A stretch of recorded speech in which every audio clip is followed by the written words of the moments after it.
علی کرم اللہ وجہ کے خطبات عالیہ نہج البلاغہ کے خطبہ نمبر 158 سے اقتباس ہم آپ کے لیے پیش کرنے کی سعادت حاصل کر رہے ہیں۔ نہج البلاغہ کے خطبہ نمبر 158 میں امیر المومنین حضرت علی کرم اللہ وجہ ارشاد فرماتے ہیں،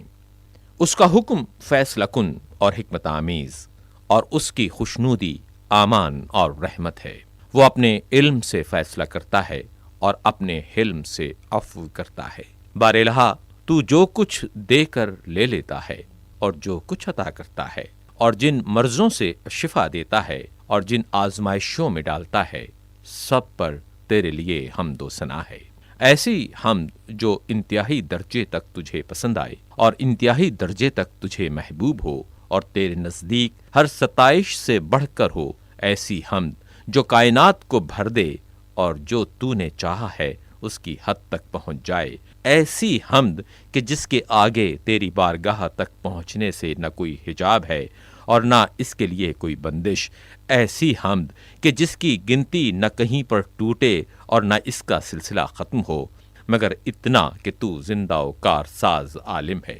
نہ تجھے غنودگی ہوتی ہے اور نہ نیند آتی ہے، نہ تارے نظر تجھ تک پہنچ سکتا ہے اور نہ نگاہیں تجھے دیکھ سکتی ہیں۔ تو نے نظروں کو پا لیا ہے اور عمروں کا احاطہ کر لیا ہے اور پیشانی کے بالوں کو پیروں سے ملا کر گرفت میں لے لیا ہے۔ یہ تیری مخلوق کیا ہے جو ہم دیکھتے ہیں اور اس میں تیری قدرت کی کارسازیوں پر تعجب کرتے ہیں اور تیری عظیم فرمانروائی کی کارفرمائیوں پر اس کی توصیف کرتے ہیں، حالانکہ در حقیقت وہ مخلوق جو ہماری آنکھوں سے اوجھل ہے اور جس تک پہنچنے سے ہماری نظریں عاجز اور عقلیں درماندہ ہیں اور ہمارے اور جن کے درمیان غیب کے پردے ہیں، اس سے کہیں زیادہ باعظمت ہے۔ جو شخص وسوسوں سے اپنے دل کو خالی کر کے اور غور و فکر کی قوتوں سے کام لے کر یہ جاننا چاہے کہ تو نے کیوں کر عرش کو قائم کیا اور کس طرح مخلوقات کو پیدا کیا ہے اور کیوں کر آسمانوں کو فضاؤں میں لٹکایا ہے اور کس طرح پانی کے تھپیڑوں پر زمین کو بچھایا ہے، تو اس کی آنکھیں تھک کر اور عقل ملغوب ہو کر اور کان حیران و سراسیما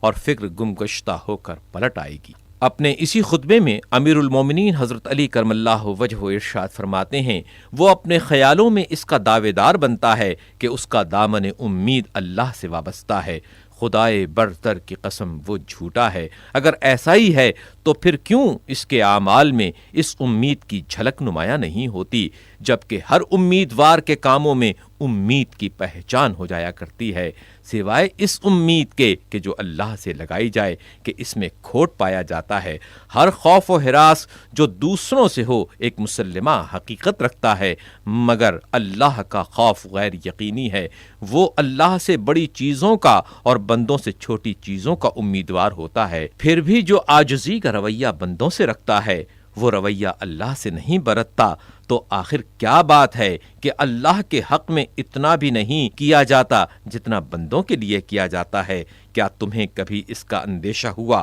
کہ کہیں تم ان امیدوں کے دعووں میں جھوٹے تو نہیں، یا یہ کہ تم اسے محض امید ہی نہیں سمجھتے؟ یوں ہی انسان اگر اس کے بندوں میں سے کسی بندے سے ڈرتا ہے تو جو خوف کی صورت میں اس کے لیے اختیار کرتا ہے، اللہ کے لیے ویسے ہی صورت اختیار نہیں کرتا۔ انسانوں کا خوف تو اس نے نقد کی صورت میں رکھا ہے، اللہ کے لیے ویسی ہی صورت اختیار نہیں کرتا۔ انسانوں کا خوف تو اس نے نقد کی صورت میں رکھا ہے، اور اللہ کا ڈر صرف ٹال مٹول اور غلط سلط وعدے۔ یوں ہی جس کی نظروں میں دنیا عظمت پا لیتی ہے، اس کے دل میں اس کی عظمت و وقت بڑھ جاتی ہے، تو وہ اسے اللہ پر ترجیح دیتا ہے اور اس کی طرف مڑتا ہے اور اسی کا بندہ ہو کر رہ جاتا ہے۔ تمہارے لیے رسول اکرم حضرت محمد صلی اللہ علیہ وآلہ وسلم کا قول و عمل پیروی کے لیے کافی ہے، اور ان کی ذات دنیا کے عیب و نقص اور اس کی رسوائیوں اور برائیوں کی کثرت دکھانے کے لیے رہنما ہے، اس لیے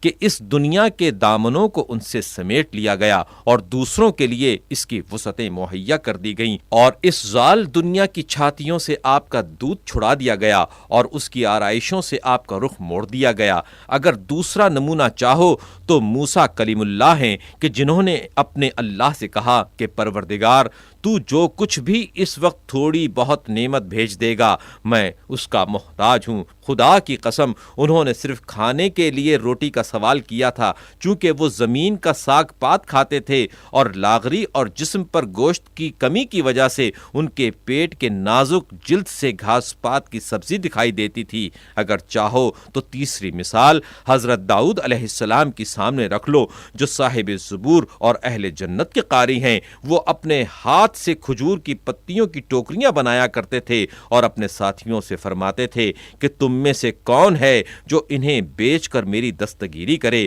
پھر جو اس کی قیمت ملتی اس سے جو کی روٹی کھا لیتے۔ اگر چاہو تو حضرت عیسیٰ ابن مریم کا حال کہوں کہ جو سر کے نیچے پتھر کا تکیہ رکھتے تھے، سخت اور کھدرا لباس پہنتے تھے، کھانے میں سالن کی بجائے بھوک اور رات کے چراغ کی جگہ چاند اور سردیوں میں سائے کی بجائے ان کے سر پر زمین کے مشرق و مغرب کا سائبان ہوتا تھا، اور زمین جو گھاس پھوس چوپایوں کے لیے اگاتی تھی وہ ان کے لیے پھل پھول کی جگہ تھی، نہ ان کی بیوی تھیں جو انہیں دنیا کے جھنجھٹوں میں مبتلا کرتی، اور نہ بال بچے تھے کہ ان کے لیے فکر و اندوہ کا سبب بنتے، نہ مال و متاع تھا کہ ان کی توجہ کو موڑتا، نہ کوئی طمع تھی کہ انہیں رسوا کرتی۔ ان کی سواری ان کے دونوں پاؤں اور خادم ان کے دونوں ہاتھ تھے۔ تم اپنے پاک و پاکیزہ نبی کی پیروی کرو، چونکہ ان کی ذات اتباع کرنے والے کے لیے نمونہ اور صبر کرنے والے کے لیے ڈھارس ہے۔